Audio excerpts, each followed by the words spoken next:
Assalamualaikum warahmatullahi wabarakatuh. Waalaikumsalam warahmatullahi wabarakatuh. Bismillah, alhamdulillah, wassalatu wassalamu ala rasulillah, la hawla wa la quwwata illa billah, amma ba'd. Yang terhormat guru kita Al-Mukarram Al-Ustadz Haji Muhammad Latif SAG MPDI, yang kami hormati Ustadz Asroni selaku staf Kodi DKI Jakarta, dan yang kami banggakan para ustadz, ustazah, rekan mahasiswa PKM Angkatan 28 yang insya Allah sama-sama dirahmati Allah Subhanahu wa Ta'ala. Amin. Ya Allah. Untayan syukur yang tiada terukur kepada Allah Zat yang Maha Ghafur. Segala puji yang tiada pernah bertepi atas Rabbil Izzati, Rabb yang sampai saat dan detik ini masih menghamparkan aneka macam nikmat, mencucurkan beragam nikmat untuk kita semua. Salawat teriring salam semoga tetap terhatur keharibaan junjungan kita yang agung Nabi Muhammad sallallahu alaihi wasallam, yang telah diutus oleh Allah sebagai rahmatan lil alamin, sebagai penyempurna akhlak yang mulia untuk kita contoh dan kita teladani dalam kehidupan kita. Hadirin rahimakumullah. Orang tua kita dulu sering berpesan, jaga lisanmu nak, karena lisan lebih tajam daripada pedang. Jika pedang melukai tubuh, masih banyak obat bisa kita cari. Tetapi jika lisan sudah melukai hati, kemana obat hendak dicari? Hal ini benar adanya. Allah Subhanahu wa Ta'ala menciptakan lisan secara gratis. Ini tidak bermakna kita bisa berbicara sekehendak hawa nafsu kita. Yang memberi nikmat harapkan untuk selalu bersyukur kepadanya dengan cara memanfaatkan lisan sesuai dengan tuntunan dan syariatnya. Lisan adalah raja atas seluruh anggota tubuh. Jika ia lurus, niscaya seluruh anggota tubuh ikut lurus. Namun jika ia bengkok, bengkoklah seluruh anggota tubuhnya. Hal ini sesuai dengan pepatah bahasa Indonesia yang menyebutkan mulutmu adalah harimaumu, dan pepatah Arab menyatakan salamatul insan fi hifzil lisan. Keselamatan manusia sangat tergantung kepada penjagaan lisannya. Rasulullah sallallahu alaihi wasallam bersabda, "Man kana yu'minu billahi wal yawmil akhir falyaqul khairan aw liyasmut."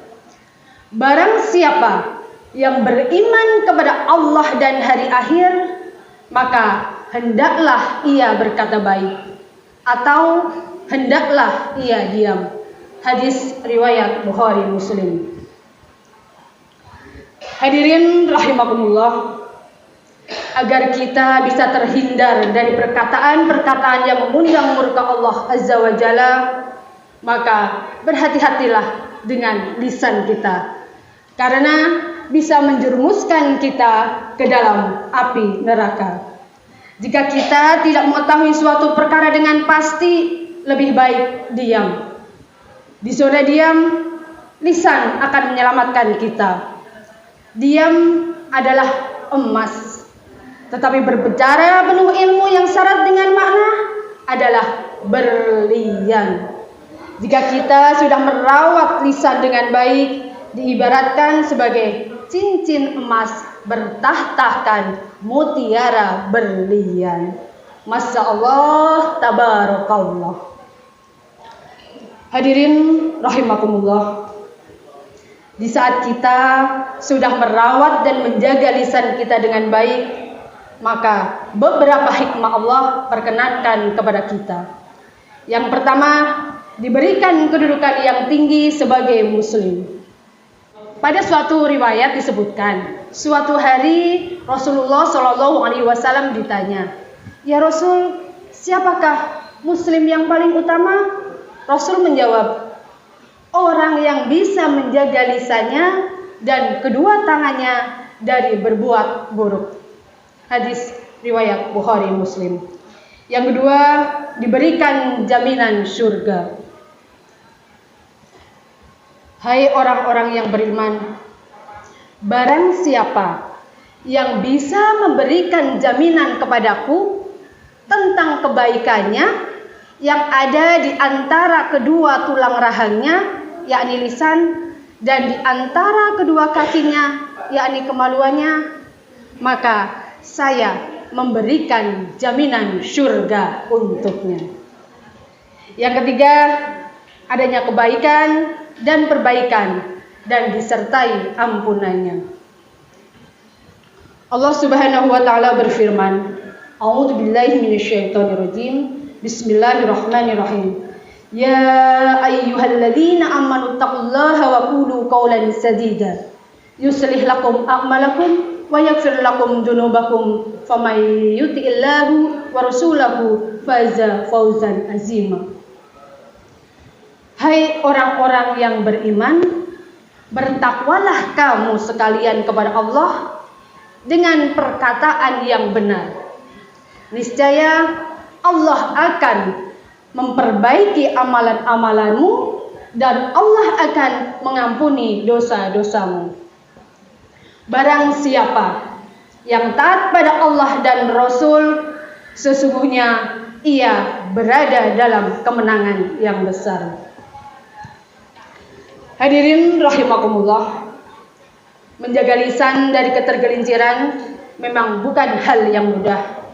Namun kita sebagai muslim wajib berupaya semaksimal mungkin untuk menjaga lisan kita dalam kondisi yang diridhoi Allah Subhanahu wa taala.